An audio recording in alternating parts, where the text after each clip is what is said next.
Clean power steering fluid prolongs the life of the power steering pump and steering rack, as well as reduces the chances of bad seals causing power steering leaks.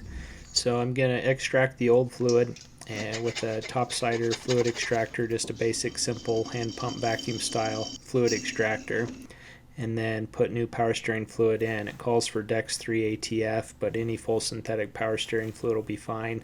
Get the vehicle off the ground so the weight's not on the steering system, and cycle it back and forth. If you leave the lid off the reservoir when you get to the steering stops, it may push a little bit of fluid up and make a little bit of a mess, so a good idea to keep the lid on. Cycle that back and forth several times, get the fluid exchanged through the rack and the pump and the whole circuit there, and repeat the process a few times until the fluid comes out the color you want it. Draining the fluid, extracting it, adding new fluid, and then top it off, and you're good to go. Appreciate you watching. I hope you like and subscribe.